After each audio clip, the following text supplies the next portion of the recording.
C'est à une qui aurait voulu prendre un véhicule qui peut avoir non seulement des ailes, qui peut l'amener n'importe où. C'est bien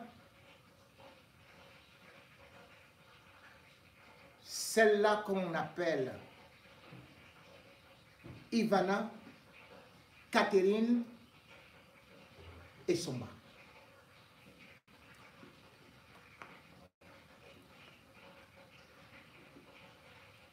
Voilà une femme qui bien sûr a atterri là-bas derrière sa sœur Karine Eba et qui par la suite est allée dans des ébats avec Amougou Belinga, le patron du pas à pas. Ici, on finit là. Et comme cette famille-là aime aussi cette acrobatie-là, eh bien, Ivana et Somba et Karine Eba se sont donc bien partagés, Jean-Pierre Amougou Belinga, jusqu'à faire la dernière passe décisive à Bruno Bidjan. Sauf que derrière cette passe décisive, il y a un motif. Ce motif qui concerne un crime aussi crapuleux que celui de Martinez Zogo, même si lui n'a pas été déshabillé, mais néanmoins a été aussi tué de façon aussi horrible par une bande d'individus assoiffés de sang, sans cœur, qui sont allés jusqu'à lui donner des coups de poignard au cœur. Cette tragédie qui s'est déroulée dans la nuit du 4 au 5 juin 2020 au lieu dit mobile omnisport n'a fait que caler, bloquer, comme si la machine judiciaire était grippée, comme si il y avait une volonté manifeste de quelques mains dans l'ombre et surtout sur des hautes sphères qui étaient pratiquement en train de faire que la situation ou alors la procédure judiciaire ne puisse pas avancer. Mais avec le temps, et parce que cette histoire-là, le peuple camerounais est resté actif et a voulu connaître la vérité. Et parce que chaque fois, je me suis dit, il faut que je vous rende information sur information par rapport à cette affaire de Brian Fombor, assassiné à fleur de l'âge, uniquement à 27 ans, alors qu'il aimait la vie parce qu'il appartenait d'ailleurs à un milieu de Yaoundé qu'on appelle la Jet Set. Une vie arrachée précocement parce que Ivana Somba l'avait piégé et parce que Ivana Somba faisait partie de ce cercle où non seulement on peut s'échanger de femmes pour faire des partous, mais là où on se filme également, on peut se partager quelques vidéos pornographiques, quelques ébats, ou surtout on peut aussi utiliser ces vidéos comme des outils de chantage contre certaines personnalités. Brian Fombor, qui sortait donc avec Ivana, n'avait eu le malheur que de tomber sur une vidéo où le garde des Sceaux, Laurent Esso, était impliqué avec Jean-Pierre Amougou Belinga et Ivana Somba elle-même. Une vidéo qui, après avoir eu à la regarder, s'était donné des idées qu'il pouvait avoir quelques sous, faire aussi ce que Jean-Pierre Amougou Belinga fait souvent à d'autres victimes, à savoir le chantage. À travers cette vidéo, il avait eu un premier versement et puis un deuxième versement pour que cette vidéo ne soit jamais publiée. Mal lui en a pris. Ivana lui avait donné rendez-vous, l'avait appelé cette nuit-là alors qu'il se trouvait du côté de Bastos pour venir récupérer son dû ou alors ce qu'il avait demandé. Il n'est plus jamais revenu.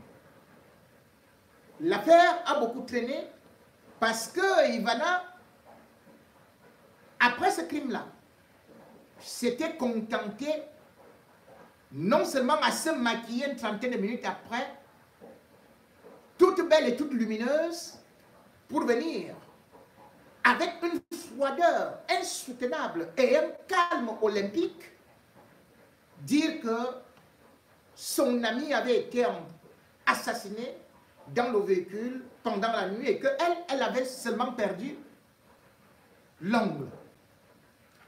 L'enquête fut confiée à la police. Et là encore, ça a beaucoup traîné parce que Jean-Pierre Mokbelinga, ayant été convoqué, avait mis des freins pour que cela ne puisse pas avancer et surtout que le nom de Laurent Esso était cité. Bruno Bidjan fut aussi jeté en cellule.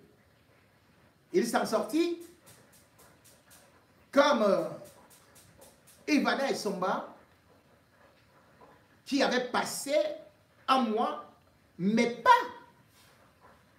dans la cellule comme on nous faisait croire, mais plutôt dans un hôtel de la place. À la suite de l'enquête, des éléments que la police avait, et surtout des vidéosurveillances, 8 personnes furent déposées à la prison centrale de Kondengui le 3 juillet 2020.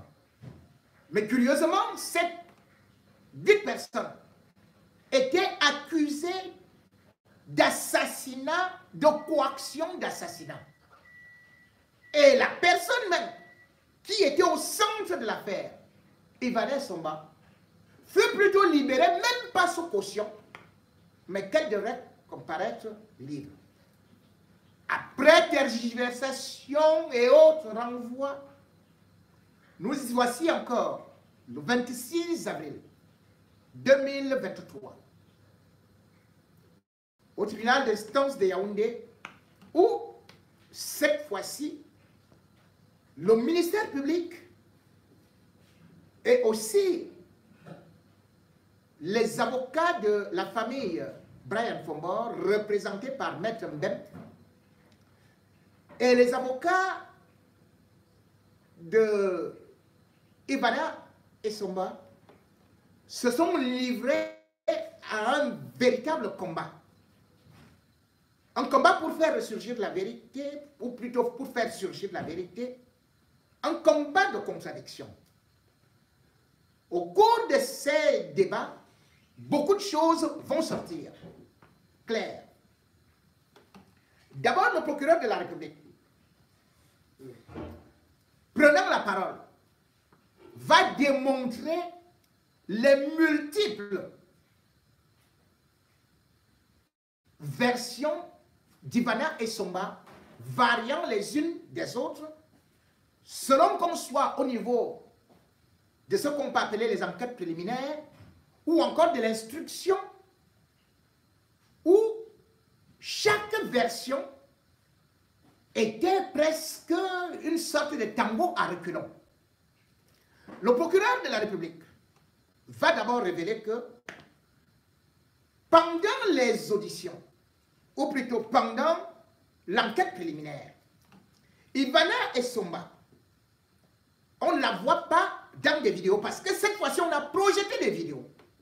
Mais ces vidéos ont une particularité. C'est que la police les a floutées. Soit dit en passant, Mokbelinga était gardé par 13 policiers. Les images des caméras sont donc floutées. Mais néanmoins, on voit distinctement des personnes. Et de ces caméras, parce que les premières vidéos étaient claires, c'est à partir de là qu'on a pu identifier les gens qui ont été jetés en prison. Cette fois-ci au tribunal, les images deviennent floues. On voit à peine des silhouettes. Mais là où c'est important et intéressant, c'est que Ivana a fait une déclaration. La déclaration est que si on ne la voit pas dans les premières images, c'est que les caméras de la police n'étaient pas de son côté. Parce qu'elle avait dit qu'elle était avec Brian Fombor dans la même voiture. Or, on constate que il y a plutôt une autre voiture, exactement un taxi, qui était venu se garer et où une femme était descendue et il y avait des hommes à l'intérieur. Comment donc Ivana Somba a su que les caméras de la police n'étaient pas placées de son côté? Moi, sauf peut-être que si vous êtes un agent de la police, vous pouvez savoir où est-ce qu'on a placé la caméra sur tel côté pour filmer tel autre côté ne peut pas filmer. Ça, Ivana connaissait ça. Mais ce qui rend encore son récit beaucoup plus navrant et surtout interrogateur, c'est qu'elle va déclarer que ce jour-là, elle était rentrée chez elle à 2 h du matin. C'est une amie qui l'a raccompagnée chez elle. On a donc interrogé le vigile de chez elle. Le vigile dit que Ivana Somba est plutôt rentrée en taxi accompagnée de 4 hommes. Voilà la première contradiction. Ou plutôt la deuxième contradiction. C'est-à-dire que Ivana dit qu'elle était dans la voiture de Brian Fombor. On ne la voit pas dans la voiture. Elle parle plutôt de caméras qui ne l'auraient pas filmée. Deuxième des choses, Ivana se retrouve avec 4 hommes. D'où sortait-il? Alors qu'elle a parlé de sa copine. Qui est-elle? Elle n'a jamais montré cette copine qui, à 1 heure indue, est venue l'accompagner. La troisième contradiction, c'est que Ivana dit que, parce qu'on a sorti des listings d'appels, Ivana reconnaît que c'est elle qui a appelé Brian Fombor de venir prendre de l'argent. Question, à quoi servait cet argent? Elle répond, cet argent, c'était pour qu'il ne soit plus jaloux, comme je suis, avec Bruno Bidjan. Or, rappelez-vous, la même Ivana a raconté, a affirmé, a juré la main sur le cœur qu'elle ne sortait pas avec Brian Fombor. Comment donc subitement Brian Fombor, avec qui tu ne sors pas, devient ou deviendrait jaloux? Il faut se poser des questions. À quoi jouait-elle quand elle le dit? Et maintenant, lorsqu'elle le déclare, cela veut dire que Bruno Bidjan était dans le coup. En ce moment-là, Ivana Somba ne travaille pas. Où est-ce qu'elle a pris de l'argent? Qui lui a donné de l'argent? Et pourquoi seulement l'appeler au milieu de la nuit de venir chercher cet argent? Là, Ivana ne répond pas, ni ses avocats. Ivana va réussir l'exploit à nous dire que ce sont des gens inconnus qui sont venus l'extirper de l'assassinat de son mari. Parce qu'on la voit là, machin et tout. Que ce sont des gens comme ça qui sont apparus, sont venus l'extirper de là. Et elle ne pouvait donc pas s'occuper de son mari, enfin, de son amant. D'abord, elle a nié que c'était son amant. Maintenant, devant les évidences, elle dit non, elle ne pouvait pas parce que, et tout ça. Cette froideur montre donc qu'il y avait quelque chose qu'elle avait déjà eu à préparer. Parce qu'une femme, qu'on abat ton amant sur place, quel que soit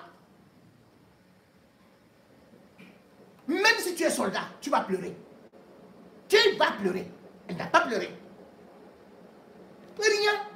Et d'ailleurs, quand elle fait son direct, elle va dire que ce qui est arrivé à Brian, ça va donner les leçons aux autres.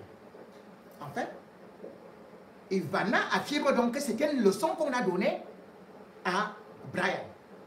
Mais le pire ou le best des best, c'est que les habits que Ivana portait, il fallait bien que ce soit sous séquestre. On a demandé ça à Ivana.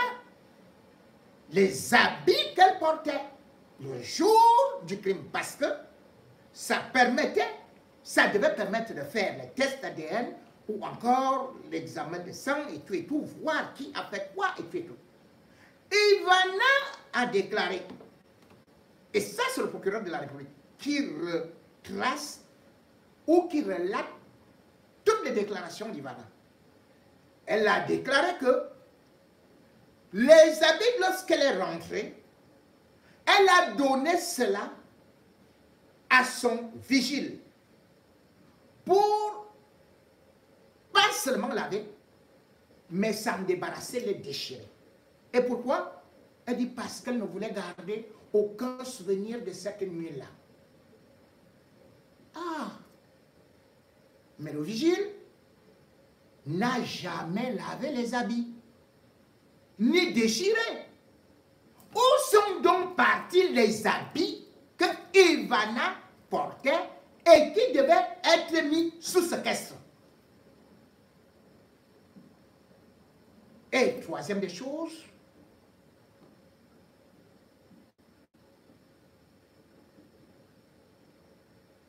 après l'assassinat, ces gens-là n'ont pas pris, n'ont pas fouillé les poches ou quoi que ce soit. Ils n'ont récupéré que le portable de Brian Fombor. Pourquoi? Parce qu'il y avait la vidéo. Donc, ils voulaient se débarrasser de cette vidéo. Les avocats de Ivana, à la barre, et ils ont fait divagation. Première des choses, ils disent que non, au niveau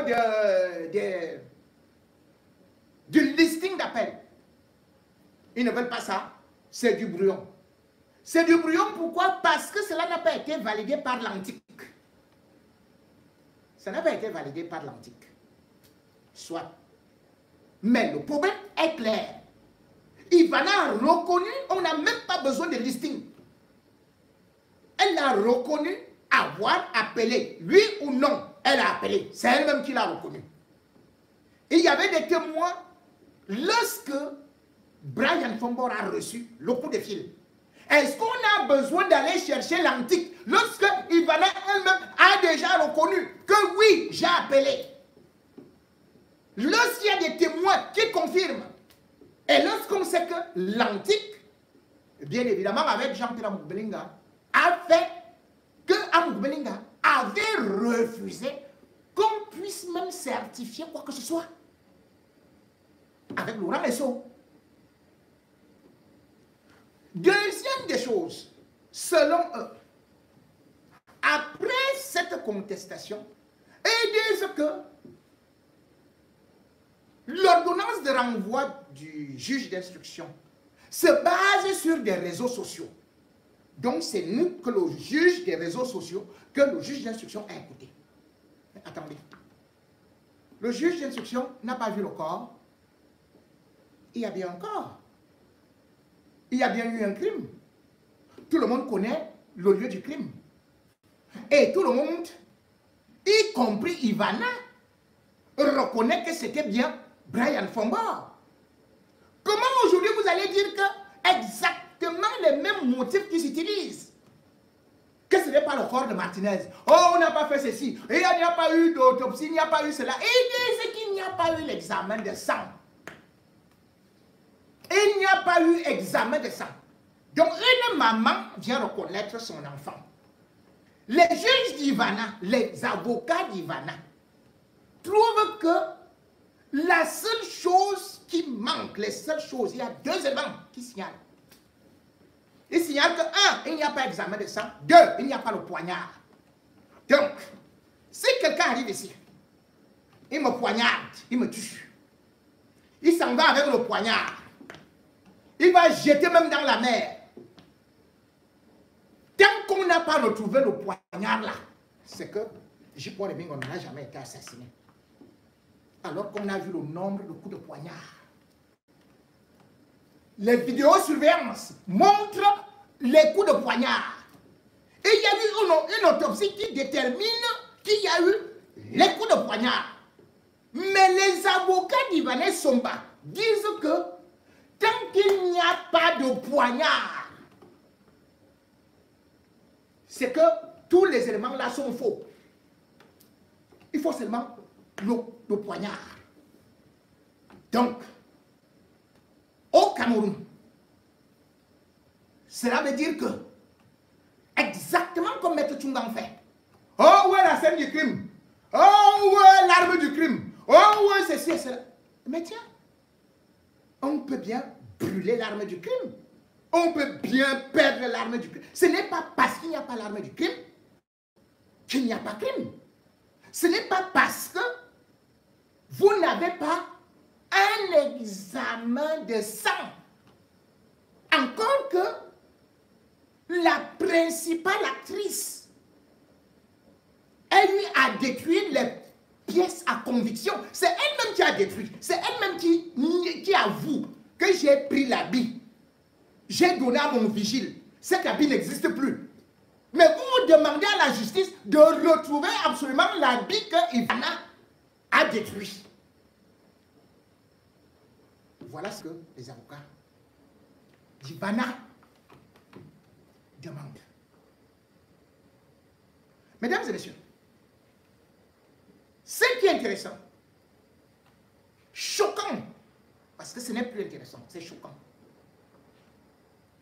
c'est que les avocats d'Ivané Somba nous ont dit que c'était les Ben Skinner. Et c'est la version que vous avez donnée. Qu'il aurait cogné un Ben Skinner et c'est pour ça qu'on l'a poursuivi. Il est prouvé maintenant qu'il n'a jamais cogné un Ben Skinner. Il n'a même jamais traîné une moto. Ça, c'est prouvé. Deuxième des choses. Il y a eu préméditation. Pourquoi? Parce que selon les éléments qui ont été d'ailleurs les éléments accablants, qui n'ont pas été rejetés par la collégialité, ces examens ont été acceptés comme pièce à conviction. Qu'est-ce que ces éléments disent concrètement? Ces éléments démontrent que durant l'enquête, on a découvert que ces gens-là n'étaient pas des Ben Skinner et qu'ils se connaissaient. Donc, ils ne se sont pas rencontrés là par hasard. Certains habitent le même quartier, d'autres même la même maison. Donc, ils ne pouvaient pas se retrouver là par hasard. C'est donc un assassinat prémédité. Et cela, Maître Bemdi, était-ce un crime passionnel? Ou alors, Ivana a-t-elle été payée par quelqu'un pour faire la sale besogne et puis qui protège Ivana? Regardez vous-même. Au moment où nous sommes en train de parler de ce procès, dont les résultats, les condamnations, les délibérations sont prévues le 30 octobre, c'est-à-dire que c'est le dernier jour, on nous fait quand même comprendre que dans l'affaire Ivané Somba, Bidjan est considéré comme commanditaire, chef de gang de ce crime. Comment se fait-il que le chef de gang, les gens sont accusés de coaction et sont à condamner? Un, d'ailleurs, a été assassiné là-bas. Donc, il reste 7 à condamner. Et la personne qui est chef de gang se retrouve dehors. Ça veut dire quoi? Vous voyez alors les affaires des Sceaux. Voilà donc les affaires de Laurent Esso et Amour Belinga. Laurent Esso et Amour Belinga ont dit que on ne devrait jamais inquiéter Ivanel Songba. Mais comme nous avons mis une certaine pression, vous avez mis une certaine pression, le peuple a mis une certaine pression. Finalement, c'est pour ça que cette affaire est en train d'aller là. Chilik a pris le courage de rejeter la demande de liberté sous caution de Jean-Pierre Belinga. Nous allons observer ces juges nommés placés par Laurent Esso. Ce qu'ils vont faire dans l'affaire Ivanel Songba. Les gens sont en prison depuis plus de 2 ans. Ivanel Songba se balade dehors alors qu'elle est co-actrice. Elle est même commanditaire. Pourquoi est-ce que vous avez donc mis les autres dedans? C'est elle qui appelle quelqu'un, que viens, on t'assassine. On prend ceux-là qui ont participé. Et on laisse celle qui a tout organisé. Alors qu'on sait très bien que ce soir-là, Bruno Bidjan était chez Jean-Pierre Belinga. D'abord avec Fida Bega et Ivanel Songba, et même avec Sarah Etambi. On sait pertinemment que Bruno Bidjan a appelé un groupe de bandits de la briqueterie. Et on sait que 6 mois avant, le même Bruno Bidjan avait déjà fait qu'on agresse Brian Fombor, qui était à 22 h en train de manger les soya. Mais Bruno Bidjan est dehors. Comme dans la même optique avec l'assassinat de Martinez Zogo. Il va comparaître libre. Mais là, il n'est même pas cité. Dans une affaire où on te dit que une femme avoue que je suis parti avec l'argent donné à tel. Mais la justice n'a qu'à demander la provenance de cet argent. C'était combien cette somme d'argent? Pour qu'il puisse se taire, pour qu'il ne soit plus jaloux. Est-ce possible que quand on sort avec une femme avec laquelle on n'est pas marié, on n'a pas de lien quelconque, on n'a même pas d'enfant, que subitement, lorsque cette femme décide d'aller sortir avec quelqu'un d'autre, qu'elle soit obligée d'aller payer tel autre que, pardon, laisse-moi et tout, et subitement ce jour-là, la personne est assassinée. Et vous laissez cette personne. C'est comportement de Laurent Esso. Ministre de la Justice, garde de son ministre d'État. Montre donc jusqu'où Jean-Pierre Belinga a les mains de sang. Parce que derrière cette histoire, il faut savoir que Jean-Pierre Belinga sort avec Ivanel Songba. Pourquoi est-ce que la justice ne s'intéresse pas à ça? Qu'est-ce qui les a séparés? Et pourquoi subitement, la même Ivanel Songba, à peine Brian meurt, et Ivanel Songba bifurque, et il se retrouve systématiquement et de façon incroyable dans les pédalés avec Bruno Bidjan la même année.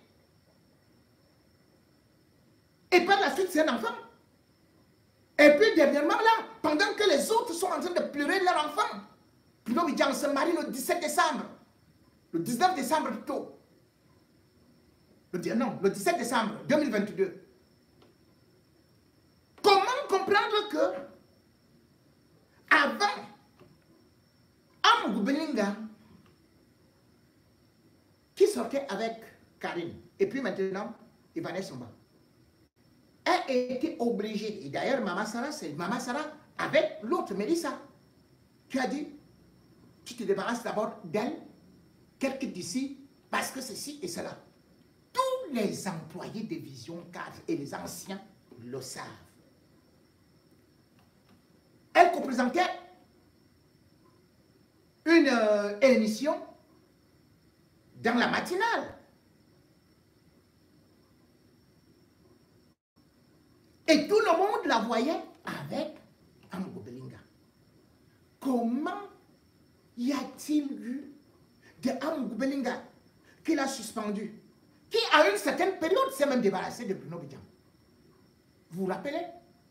Le 4 novembre 2019, Bruno Bidjan était limogé de Vision 4. Pourquoi elle est revenue?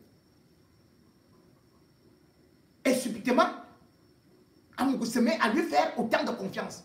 C'est parce qu'ils ont trop d'affaires de sang entre les mains. Parce qu'ils ont commis trop de crimes. Ce petit enfant de Bruno Bidjan, c'est Satan en chair et en os. Il a pour parrain Amogo Belinga et Laurent Esso. Mais nous n'allons pas laisser nous manipuler par la justice. Nous n'allons pas accepter que Laurent Esso demande encore à ses juges de ne pas rendre justice et de laisser Ivanès Somba se pavaner dehors.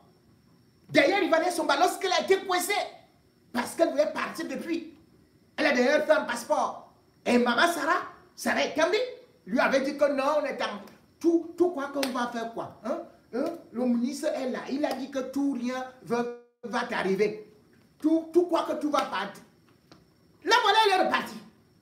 D'ailleurs, quand Bruno Bidjan, quand l'affaire Amogo Belinga chauffait là, qu'ils étaient tous en garderie, elle dormait chez Sarah Ekambi. Et Sarah Ekambi lui a encore dit, rassuré, que rien ne peut lui arriver. Parce qu'avant, elle voulait voyager, elle voulait aller aux États-Unis. Elle dit que, mais moi j'ai dit que je devais partir. Et puis il y a Sarki est parti au Gabon. Et maintenant il est à quel endroit? Il m'avait demandé, maintenant que j'ai point, à tout balancer, je ne sais même plus comment je vais sortir. Et que Sarah lui dit que, tout quoi que le ministre Laurent Esso peut nous laisser tomber. Non, on ne peut pas tomber. Parce que s'il te laisse tomber, lui-même va tomber. Parce que dans l'affaire là, tout le monde est tombé. Donc, voilà. Une histoire. Où, encore une fois, on se retrouve au tribunal avec les mêmes arguments des avocats d'Amogo Belinga. Les avocats d'Amogo Belinga disent que c'est un montage. C'est une cabale qui a été faite contre Mélissa pour atteindre Amogo Belinga. Vous voyez ça? L'assassinat de Martinez Zogo, c'était une cabale pour aller atteindre Amogo Belinga. J'ai dit, les cabales là, c'est comment? C'est Bongo qui a envoyé Brian Fombo aussi pour que Amogo Belinga se retrouve là. C'est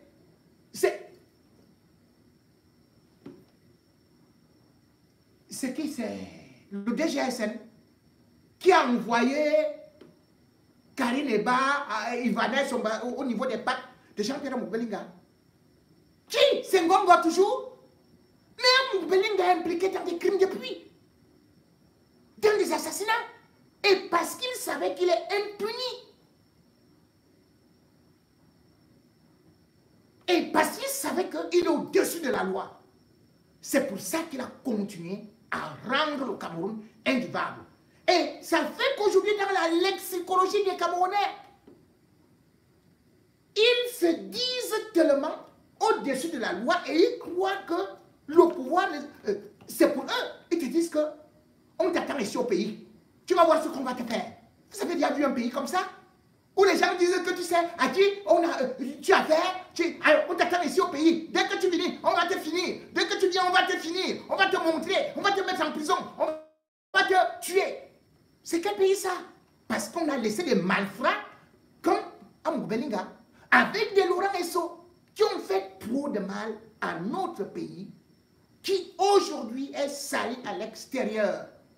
L'image du Cameroun est rabougrie. L'image du Cameroun est noircie. L'image du Cameroun aujourd'hui est pourri. Et tout ceci à cause de ceux qui se disent à côté de nous.